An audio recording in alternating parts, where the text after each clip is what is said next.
Does it irk you, though, to be a missionary descendant and to hear comments about missionaries taking advantage and getting rich off the Hawaiians? I think a lot of that is,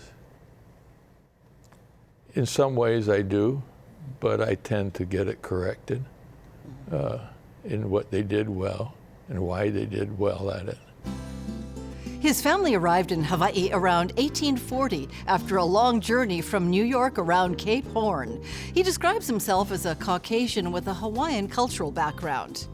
Growing up, he didn't need toys, just his horses, Nellie and Kamehameha, and the slopes of upcountry Maui. Next on Long Story Short, Henry Rice. Long Story Short with Leslie Wilcox is Hawaii's first weekly television program produced and broadcast in high definition. Aloha mai kako, I'm Leslie Wilcox. Henry Rice is a third-generation rancher and former bank executive from Kula, Maui. His family's century-old ranch named Onoulu, which means the good or plentiful breadfruit, is one of the few nearly intact ahupua left in Hawaii. The ranch land spanned from the top of Haleakala down toward the shores of Kihei. Onoulu Ranch, now roughly 10,000 acres in size, has been in operation since the Hawaiian monarchy. Henry Rice is a direct descendant from a missionary family.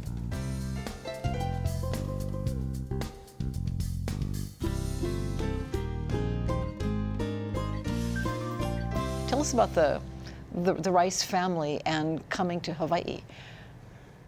Well, I think it goes back to, they came here in about 1840, 1841. What for? On my father's side, the Rice side, was William Harrison Rice, and he came here as a missionary.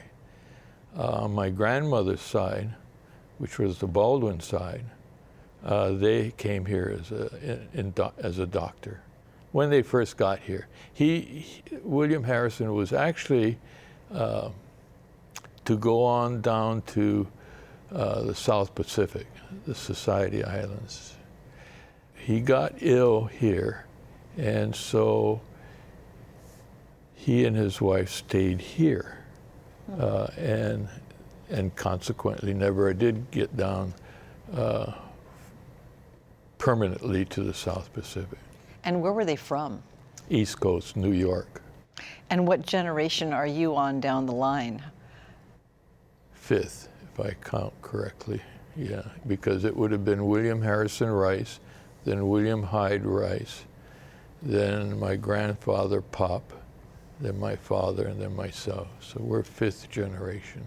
And the family business was not being a missionary. That ended with that generation? Yeah. How did ranching get into the family blood and property? Well, I would say really Pop Rice. Was he already a rancher? No, he grew up on Kauai with his brothers and sisters, and moved to Maui in the sugar business and also in the fruit growing business in Haiku. And it was there on Maui that he met his bride, Charlotte, who was Charlotte Baldwin, who was Henry P. Baldwin's daughter. And they got married there on Maui and lived on Maui. Our ranch is probably one of the last ahupua'as on the island, running from the top of Haleakala crater down to the beach. Going back further, it was under King Kamehameha IV, it was this huge tract of land from mountain to ocean was given to, or deeded to, a Hawaiian. And then that was about in mid-1800s. Do you know what Hawaiian family? It's Kaohokoloi. And then the ranch itself, which is the Onoulu ahupua, eventually ended up in farming with a Chinese person by the name of Young He. And Young He, in turn, in the early 1900s, about 1902, sold it to Colonel William Cornwell, who at that time was a sugar grower on Waikapu. Then my grandfather, Pop Rice, purchased it from Colonel William Cornwell's daughter, who was married to John Walker, and he purchased it in 1916 from them. How much did it cost? It's always been a wonder. Everybody has wondered about that. You were around when your grandfather was alive. What was the personalities of the people who headed the ranch and the lands before you did? He was a very large person with a very large voice, very heavily involved in politics, but ranching was his life and his love. But he was never afraid to try something new, and he was always experimenting with a farming operation, a large piggery. Was he fair? Very fair and very well appreciated by our neighbors. I always admired, in different walks of life, people would come up and tell me of things that he did. But he was a very modest man, and he was very much below the radar in that aspect, very above the radar in politics. What kind of politics? State Senate. He was a longtime Republican, but then I think it was back in the late 30s, he switched to being the Democrat. He rode his own trail. So that's a large legacy. That's your grandfather. What was your father like? Did he also live large? He was very much under the radar, very much under the radar, and he did not like politics per se. His integrity and character was something that I always admired. And I mean, and he was, at one time, he was head of the Maui Police Commission. At one time, he was head of the Maui Water Department, which was at that time autonomous to the county government. He was a very influential person in my life. So he didn't run for office, but he was appointed to office. Yes, he was right. also in public roles, but in an appointed fashion. That's correct, yeah. But he was a wonderful person. When you say his integrity always impressed you, do you remember as a little kid feeling like, wow, my father is really a straight, fair guy?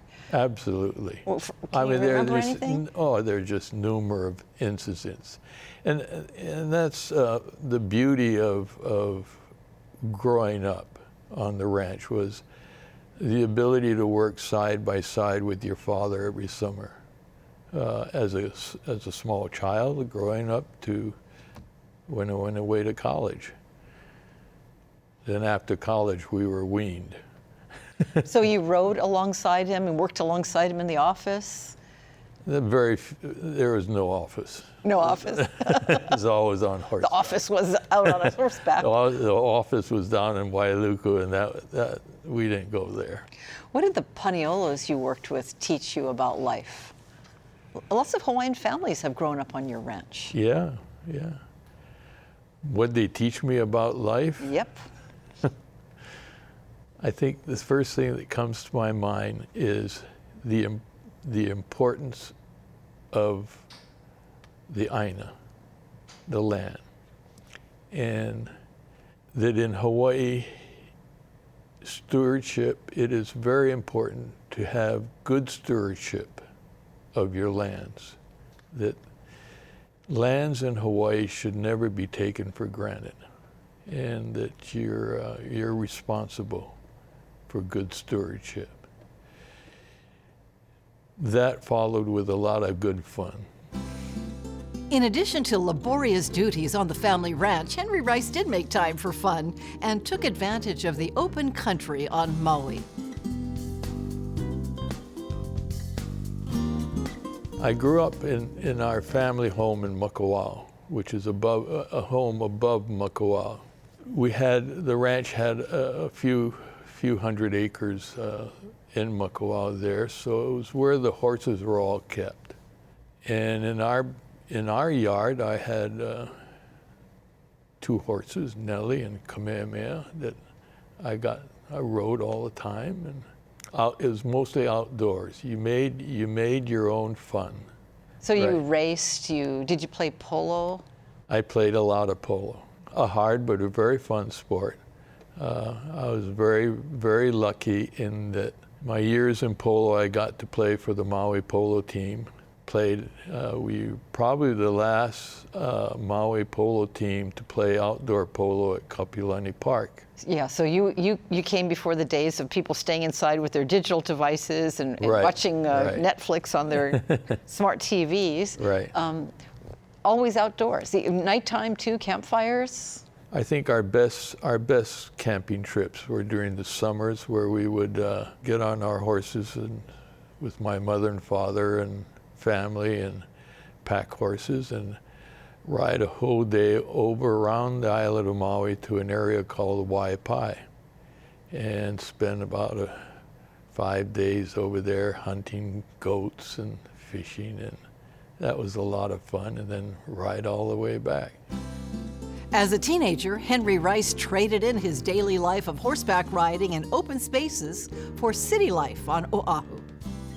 Afterwards, then came down to Honolulu to go to school here. Did you at board? Punahou. Yes, we boarded. And then on to Fort Collins, Colorado, to Colorado State University.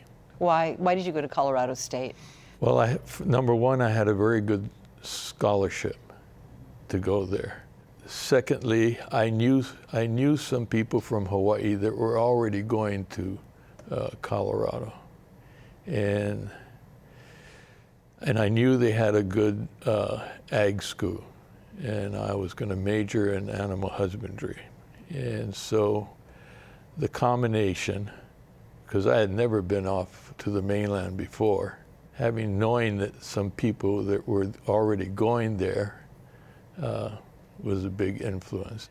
There was a Hawaiian gal, and her name escapes me right now, that was going to Colorado State University. She came from the Big Island, and she was a friend of Sandy's. She's the one that said to me, she said, "You ought to meet this lady, Sandy Goodfellow." Did you know when you saw her she would be your wife? Very shortly after I met her, I did. She was a very beautiful person, Sandy was, and still is. It sounds like you intended to take over the family ranch after college. No. Even though you're majoring in animal husbandry, which you already knew a lot about? I think very early on, growing up on the ranch, and especially as we got into college and came back during the summers, it became very important in my father's eyes, and I really thank him for this, that we get weaned and go out and find our own way and gain some experience at other ranches. So when you graduate, find a job, but get it on another ranch. But it was going to be ranching. It was going to be ranching. And I started out at Molokai Ranch. By then I had gotten married to Sandy, the wife I have today. So we moved in 1960 to Molokai, where I was employed by Molokai Ranch. And we were 5 years on Molokai. They were wonderful years. God, it's a wonderful place. It still is a wonderful place.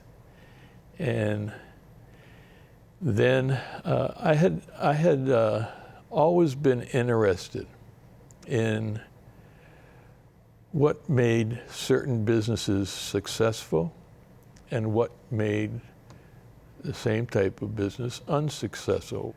When I made the change to go to Bank of Hawaii, a lot of that played a role in why would I leave ranching to go into banking. primarily we were, at that time, Molokai Ranch was negotiating with Louisiana Land Company to develop the west end of Molokai. And so the chairman of the board of the ranch was also the chairman of the board of the Bank of Hawaii. And he thought it would be very good for me to go down and learn a little bit of land development and land financing and get my feet wet there. So he, together with another person, Wilson Cannon, talked me into going in down to the bank. So Sandy and I picked up our 2 children who were born on Molokai and came down to Honolulu. What did you start off as at the bank? In the vault, counting currency, I think it was. Then I got moved up in the training session to a teller, but I could never balance. So they got me out of there fast. But So you started kind of at the bottom? You know, at the bottom. It was fun. It was hard work in that I had to really grind myself into a lot of areas that I had not touched before, especially accounting and business financing and credit. Mm-hmm. So I did a lot of night schools. You had connections with 2 generations, yourself and your daughter, with the family of Barack Obama. My daughter graduated with President Obama. They were in the same class together. My connection was I worked for his grandmother, Madeline Dunham, in part of going through the various parts of the Bank of Hawaii. In fact, I think I still have a couple of scars on my back from her. She's was known as a very strong woman. She was an immense banker. How did she leave those scars on your back? Oh, just because of my stupidity of not doing things right. But she was a marvelous person. And then you rose to become an executive in Honolulu. I first became in charge of the corporate banking division, then did that for about 5 or 6 years, and then moved over and became head of all retail banking units, domestically and internationally. And it was a lot of fun. What made it a lot of fun was I was with good people all the time. While ranching was profitable for Henry Rice's grandfather in the early 20th century, by the 1950s, when Henry's father Harold Oskey Rice and uncle Garfield King bought the ranch, it was a break-even business. As time marched on and as Henry Rice and the 3rd generation came of age, the family was faced with tough decisions. They sold their coastal lands in Kihei to survive in the family business. It was about 81, 82, early 80s that we formed the family partnership. Then, unfortunately, my father passed away in 83, I think it was. And unexpectedly, my uncle passed away in 87. So my cousin, Charlie King, came on as a general partner. And my Aunt Mary came in as a general partner, and I was the managing general partner. But I was still at the bank, still enjoying my banking days there. But I kid everyone. Finally, my Aunt Mary said that I'd been playing around long enough and I had to come home and work. And so I came home. The Pi'ilani Highway down in Kihei, South Kihei, was being built. And it was going to be cutting off a portion of our Makai lands, ranch lands. We got ourselves together and said, you know, those lands are going to become valuable. It was at that time that we made the decision, okay, let's entitle the lands below the Pi'ilani Highway. You sold the coastal lands. Coastal lands, all the coastal lands, but we put it into other properties, which in turn then produce income, so that you would not wake up one day and say, where'd all our assets go? We have 3 warehouses in Austin, 3 in Ontario, California, and a few others. Since then, the younger generation has brought on a commercial fence company that's doing very well. I presume your banking background, you were a banker for 25 years, that must have informed what happened to how you could support this wonderful land where ranching couldn't do it. Without it, I wouldn't have been able to bring the ranch to its financial stability that it is now. As the patriarch of the Rice family, Henry continues to honor the traditions of his family's past and values the importance of staying connected with his extended ohana.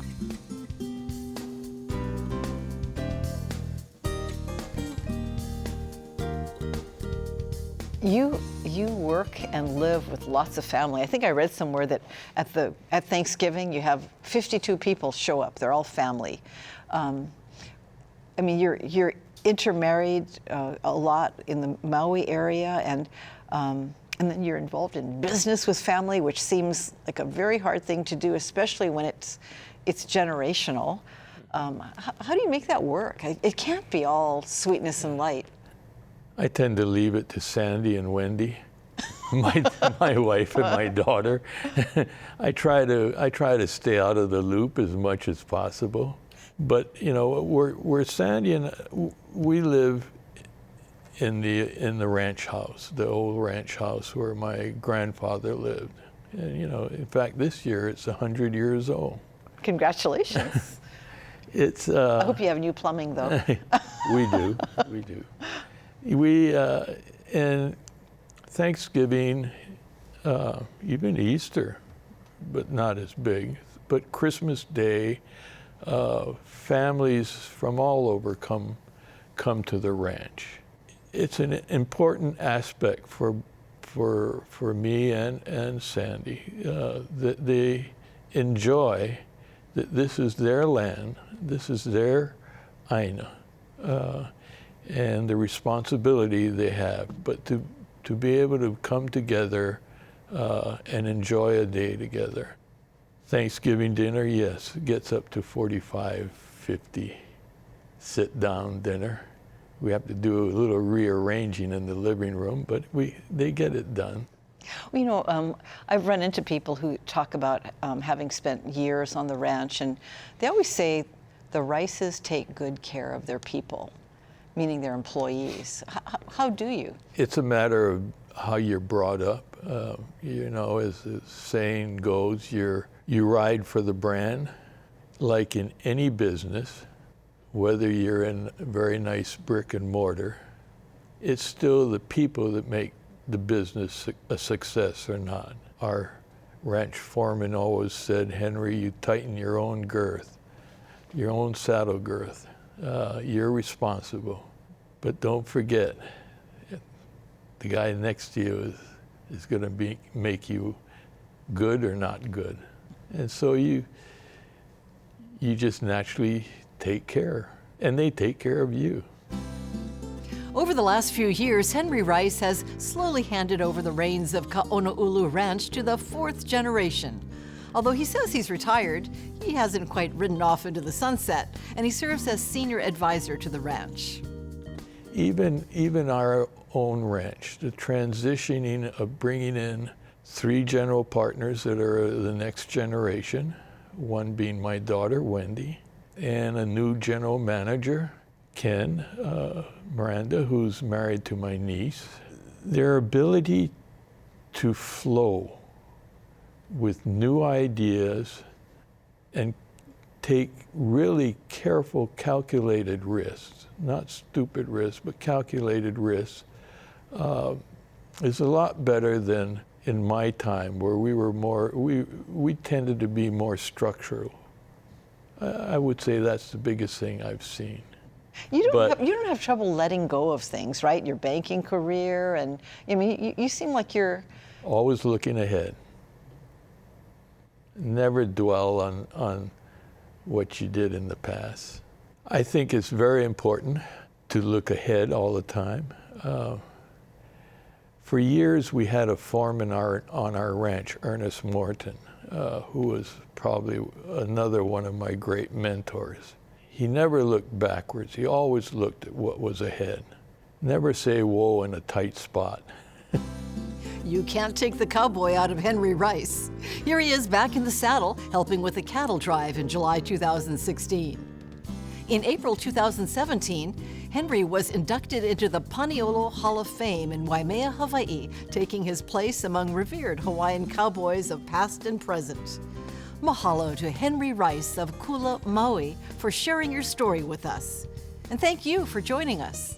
For PBS Hawaii and Long Story Short, I'm Leslie Wilcox. Aloha ahuiho. For audio and written transcripts of all episodes of Long Story Short with Leslie Wilcox, visit pbshawaii.org. To download free podcasts of Long Story Short with Leslie Wilcox, go to the Apple iTunes Store or visit pbshawaii.org. You know, you're very self-deprecating. You say you leave the family stuff to Sandy and Wendy, and the younger generation is smarter than you are. Were you always this modest, or was there, at some point, I'm not very modest. You're pretty modest. Oh. I don't think I've heard you really take credit for anything. They do it better. Was there ever a different kind of Henry Rice? I don't think so. I'm just who I am, myself. Maybe it's the local style. You're just never really that way.